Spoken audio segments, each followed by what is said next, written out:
So, ready to get started? Thumbs up, yay. Conversations and like events like this is really great. So I just want to say thank you again just for giving us the opportunity to speak to your classes and your colleagues and all that good stuff. We to really truly appreciate it. So thank you. Yo, thank you, gentlemen. I really appreciate it. So I shared in the email with Mr. May some of the non-graded elements that we've been talking about are economic empowerment and economic justice. So in reading your bios and your commitment to communities of color, I was just like, oh, if no one gets anything out of it, I will. So thank you, of course, for joining us again. There are really four key things I really wanted to kind of highlight and talk about around digital marketing and just important things to look at. And then kind of Chris, like I said, will jump in and give his best practices, and then we'll open it for questions. So one of the things I definitely wanted to start off with knowing is with any digital marketing strategy that you set up, one of the most important things, particularly when it comes to minority-owned businesses, is knowing your customer. It's something we talk about all the time at Google, particularly because digital marketing is very easy to do. It doesn't cost a lot of money. You can log into Google Ads, which is the Google advertising, or Facebook marketing, or Twitter for marketing, or whatever it is. And you could set up ads and run them starting today. It's 10:41 now, and you could have ads running by 11 o'clock. But if you don't know your customer, it's very easy to waste a lot of money on digital advertising too. The good thing about it is, one, you can kind of set budgets so you never spend more than you need to. But even if you're spending $10 and you're sending it to people who are not your customers, it's a waste of money. The other thing there is something that we have to always think about now, and something the way we worded it at Google is mobile first. We're living in a mobile first world more and more every day. People are using their phones to do more. Right now, that's kind of changed because obviously we're sitting at home, so we can use our laptops and desktops a lot more. But on average, about, I think, 3/4 of American people at this point use their smartphone when they're looking for a product or service or anything else nowadays, whether it's on Amazon.com or they're searching it on Google or they're getting recommended it on Instagram. 3/4 of those are coming from mobile nowadays. And so if you're really trying to get people to buy things, particularly if you're a business that's e-commerce focused, make sure that you're setting up your website, your advertising, and all your content strategy, everything, thinking about mobile first, because odds are very high that they're going to see what it is you're advertising on their phone and not necessarily on a desktop, which usually 9 times out of 10 looks better, but just know that's probably not where they're going to see it. So if it's not set up to work well on a phone, it's probably not going to get the kind of results that you want to get. The third one is really content is king. It's a term used very frequently in advertising now. Another one you'll hear frequently now is that all marketing is content marketing.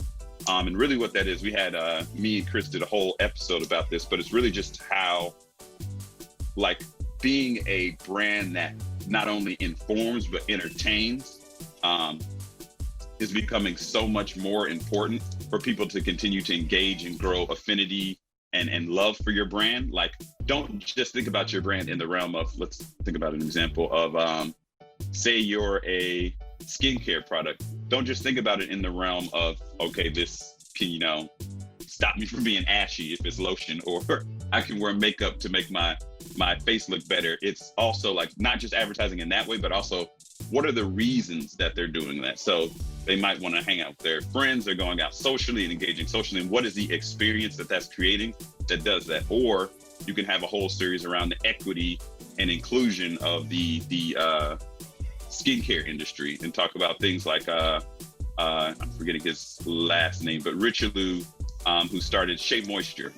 His whole objective and goal, and a lot of the advertising they do, is around the equity of making sure that African Americans are looked at in the same way as everyone else. So think big picture and what that overall vision is, and then create content around that. And that'll be a lot more entertaining than just constantly saying, hey, buy my stuff, buy my stuff. And then the last one is really measure and adapt. So the other big benefit of digital advertising is that you can measure everything that you do. You can measure when someone visits your website. You can measure when someone clicks on your ad. You can measure which ad they saw that caused them to buy something. And that's something that really is really unique to digital advertising? Yeah, as John was saying, like everything that he was saying, very much so is very very consistent, very relevant to like how things are related to digital marketing now. Transitioning from digital marketing, we'll go into more of the social media space. That's where I pretty much that's where my area of expertise is. So I know this is an entrepreneur class, so I'll just give you guys some of the high-level social media best practices as it relates to in entrepreneurship. So to be honest and to be very frank, we are definitely in a very sensitive time right now, considering everything that's happening with Black Lives Matter and the protests that have been happening. But with that being said, now is the best time to be a Black business owner and to capitalize off of this moment. I say that because in the channel of social media, you're seeing a lot of Black business owners who are sharing other Black business owners, Black people, even our allies. They want to invest in Black businesses because we all know that it's not easy being a business owner, and then you layer in a Black business owner. This is a time where you guys will need to capitalize off of this, and it's very easy to do that on social media. You can start from 100 followers all the way to 1 million followers. It doesn't matter if you're a Black business owner, you're going to get that type of recognition based off the hashtags that you use, based on the type of products that you use, and the type of things that you're promoting. I've seen a lot of Black business owners who are selling skincare products, who are selling not shea moisture, but that is a Black-owned product. But skincare products, hair products, anything if you're Black and you own it, you're going to get love, especially during these sensitive times, because everybody wants to give back, or everybody wants to just shed light to just being Black business owners. So I would definitely say capitalize on social media with the Black business owner intent. Another one, John said this earlier, but content is key.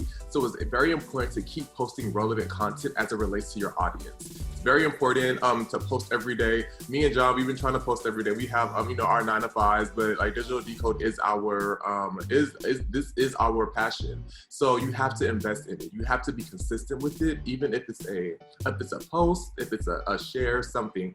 Make sure that you are staying relevant and being authentic to your audience.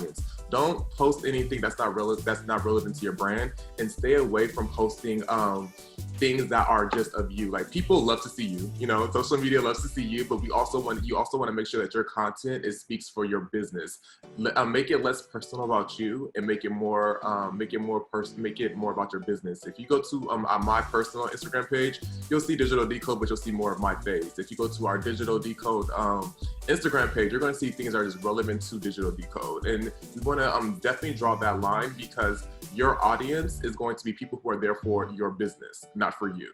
So definitely keep that in mind, and know that content is key, and to keep posting even when you don't want to post. Hire somebody to post it.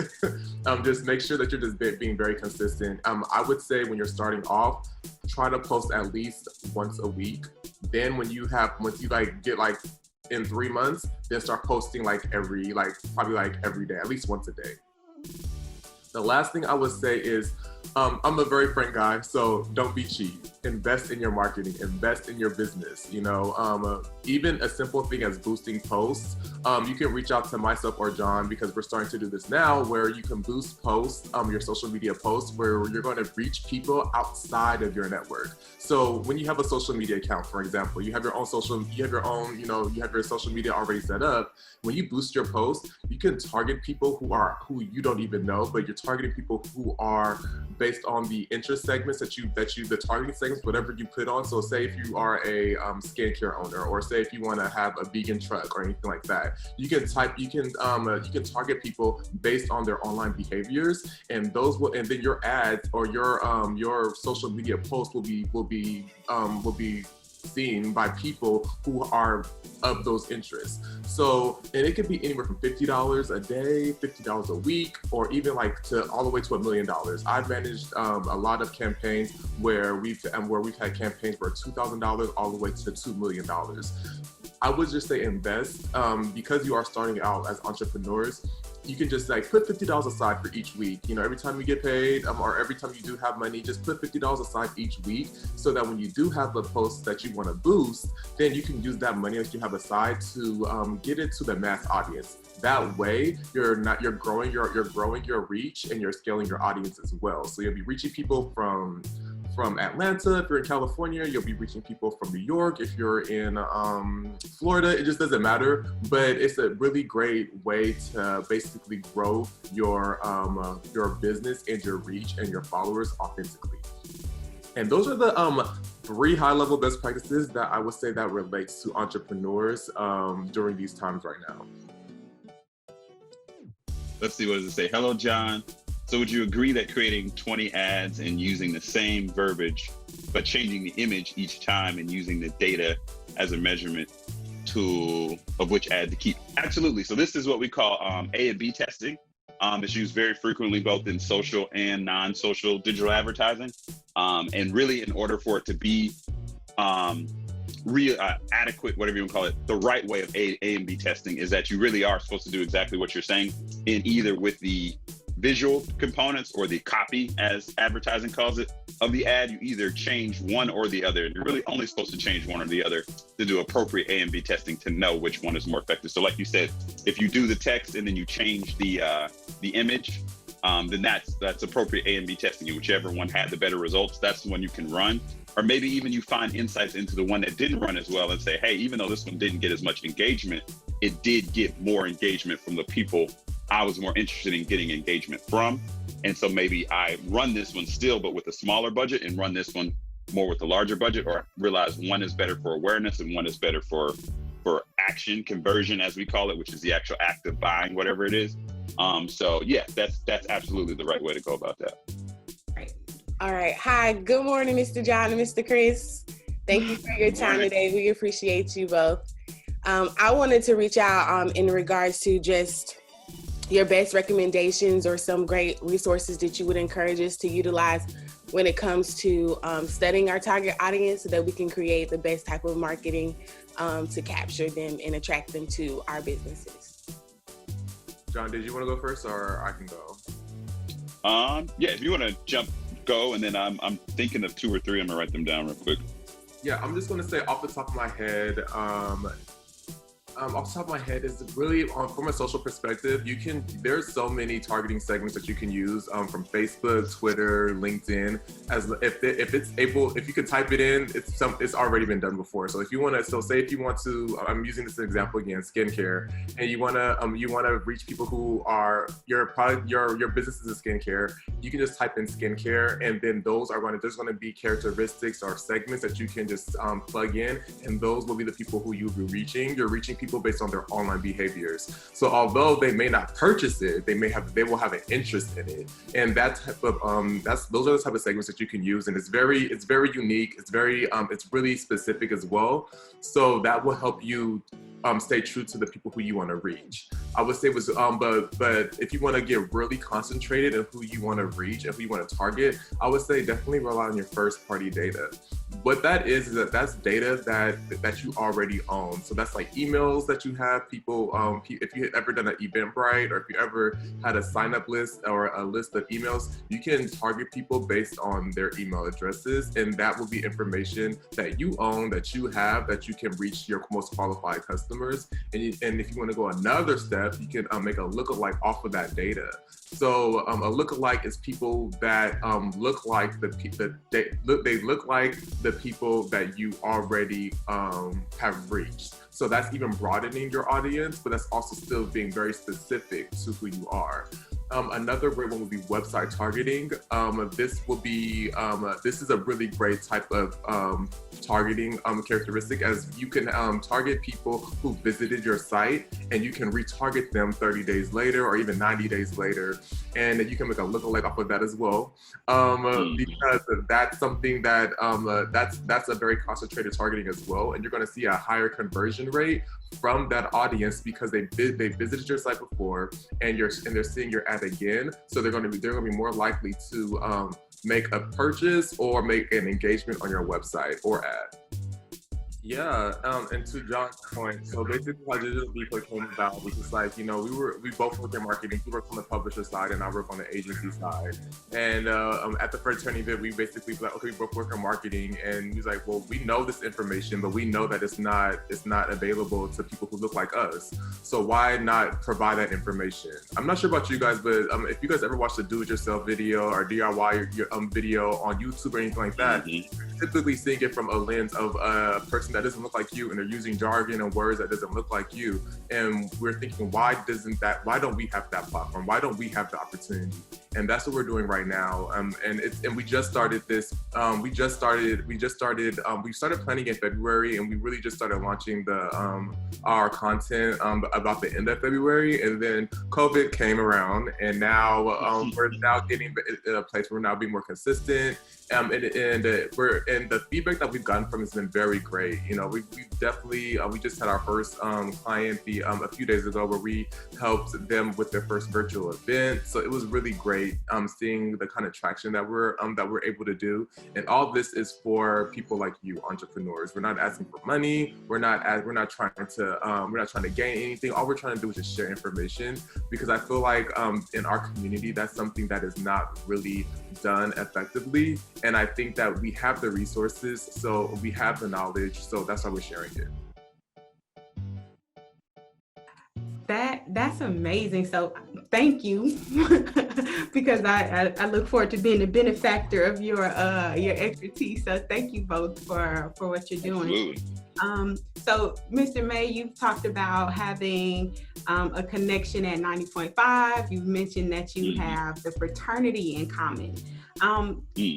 Tell us about social capital. How do you build it, and how do you leverage it? What is it for those that aren't familiar? Definitely. So social capital is all around, as I forget who said it. I want to say, I think it was B.O.B., and I always use the quote frequently, is that your network is like your real net worth. Because it's as much as we want to move away from, it's not what you know, it's who you know. One thing you definitely learn, and hopefully not in a bad way, but that you might have learned from being at FAMU, is that's definitely something that is super beneficial when it comes to knowing the professors and the advisors in SBI. Sometimes there's that class that there might not be a seat left in it, but if I don't know who the advisors are now, but hey, Dr. So-and-so, how you doing? How's the kid? You good? Look, I didn't get into this class, or whatever it is. Like, that's something that's super beneficial that I think, one, is great because the HBCU experience provides it. And I think it expands from there. I think social capital is extremely important in the networks you have now. Keeping up with those people as you expand is amazing. I mean, I find it crazy, the people I see, particularly now with everything going on. I know a lot of people, I was just super involved in SGA, and a lot of people who were involved in like civic engagement, and watching the news now and seeing their faces pop up on CNN. And I'm like, I went to school with them.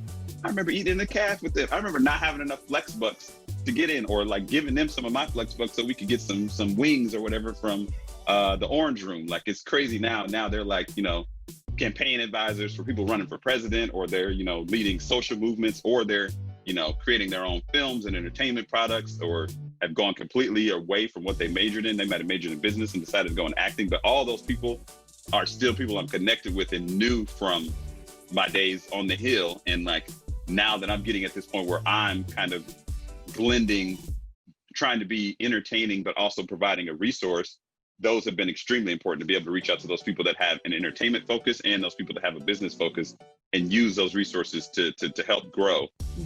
Just to echo that, I would say it's just sharing information. That's all.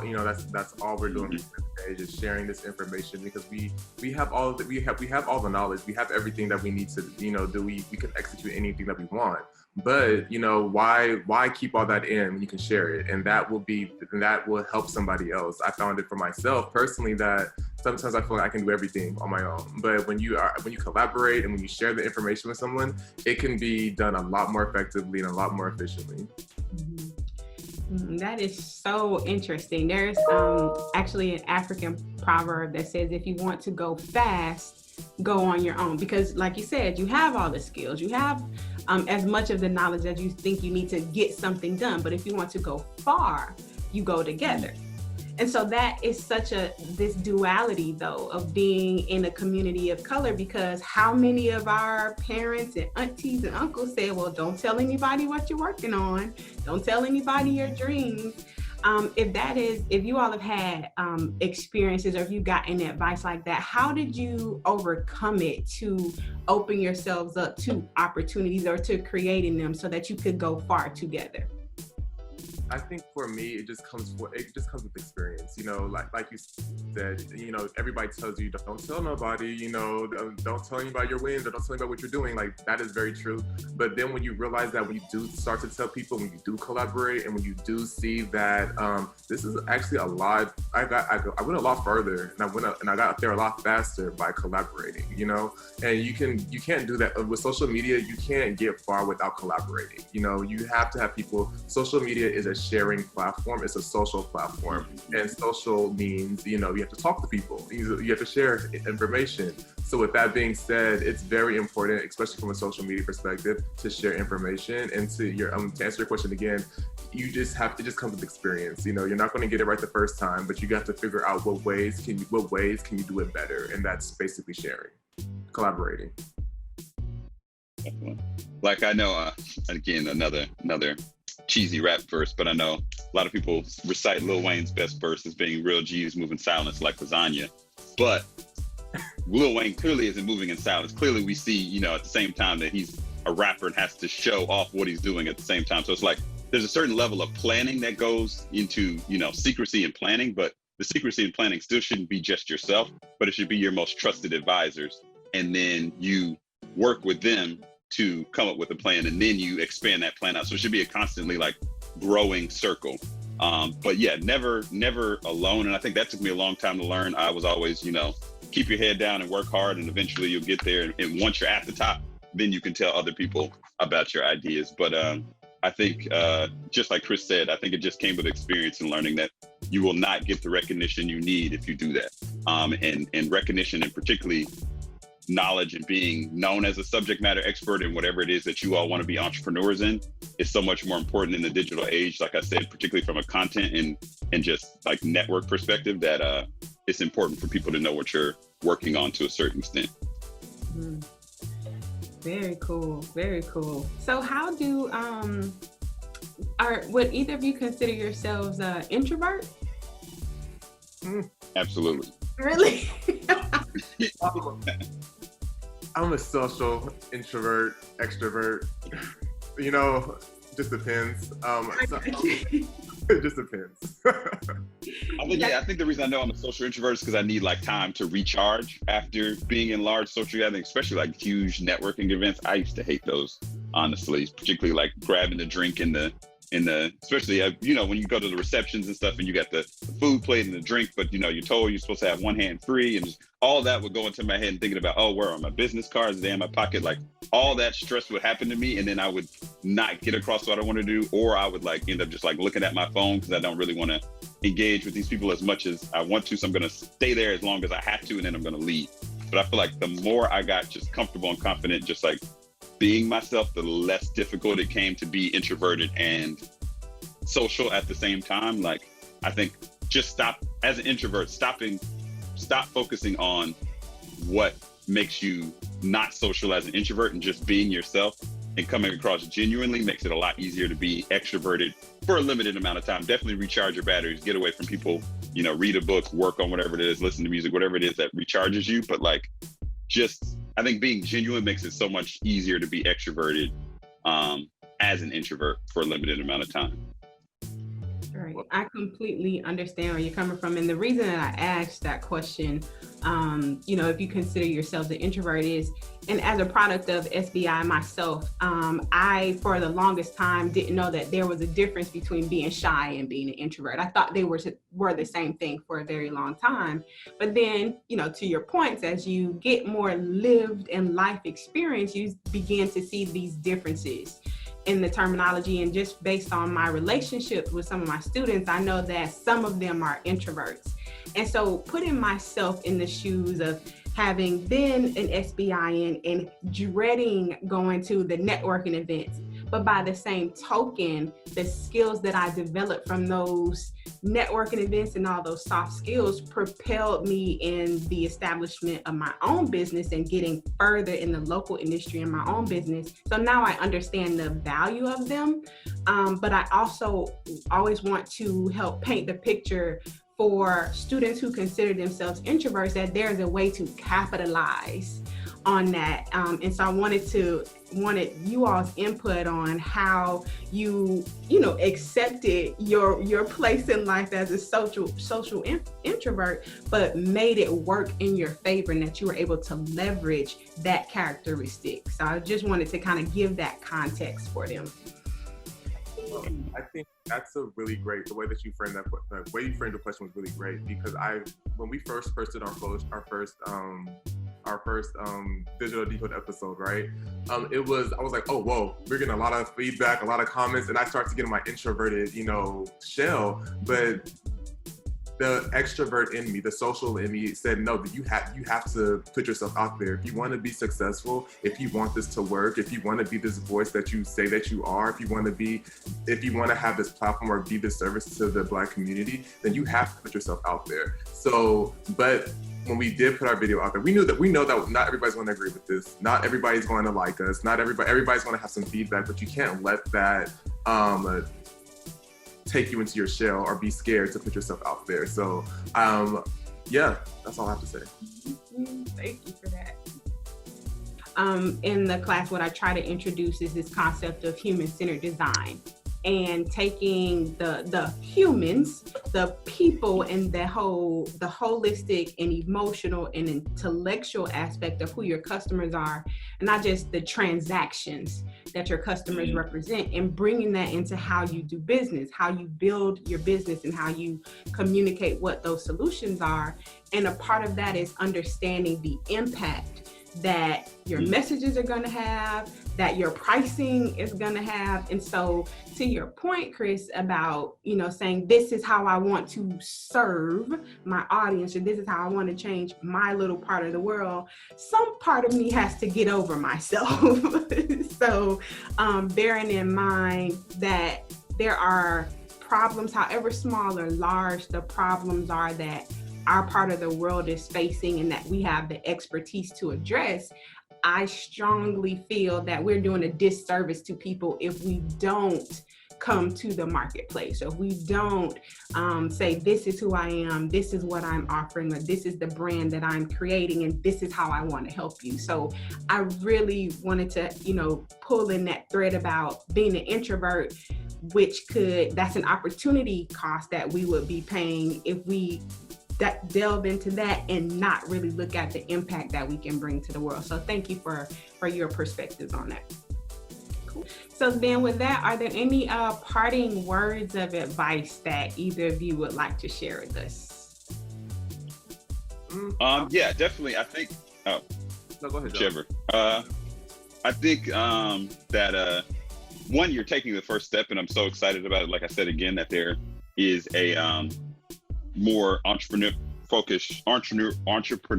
gosh, tongue twister, focused track within SBI now. I think that is amazing. I think that that's the kind of the first step of advice I would give you. If you want to start something, now is the time.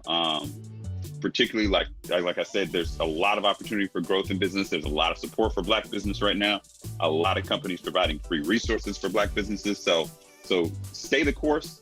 Know that the results will always probably be slightly below your expectations for a time period. So, don't expect to be, starting a Bevel tomorrow or be a Mark Zuckerberg tomorrow, but it is coming. It does take time. It does take a lot less time than it used to, though. And so you could definitely move quickly.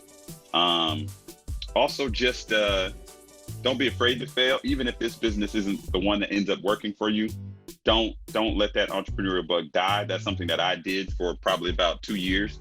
Again, like I said, started a business in college, didn't work out, kind of gave up on it. And after 2 years working in corporate America, even at what a lot of people consider, quote unquote, the best company in the world to work for, I still felt that there was something missing, something in my gut that wanted me to do something else. And so that is probably not going to ever go away. And don't force yourself into a situation where you just are working for a check, because it'll torture you. And it's not that it's torturing me anymore, because obviously I'm acting on it with digital decode. But like when I'm not that old yet, but when you get to, your later years in life, you're going to look back on it and think about what you didn't act on. And so just act on it, no matter how many times you failed, 3, 4, 5 times. A lot of people that are successful now didn't get it right the first time. And I'll just add my little 2 bits. I would say you as entrepreneurs, you're necessary. We need you. You know what I mean? We all need entrepreneurs. The resources, use your resources. Don't be afraid to fail. Don't be afraid to put yourself out there, and definitely just utilize your resources, and don't be afraid to collaborate, because that's what's going to get you far, and that's what's going to really take your business to where you want it to go. Very cool. Thank you so much. I'm going to put your Instagram and YouTube links in the chat so that our students can have them. Ladies and gentlemen, Mr. John May, Mr. Chris Kidd, if your video isn't on, can we get a hand clap reaction? Or if you'd like to unmute and just say thank you. I would like to say thank you both for your time, talent, and expertise. It's very much appreciated, and I thank you for your leadership. Thank you guys so much. Awesome. Thank you.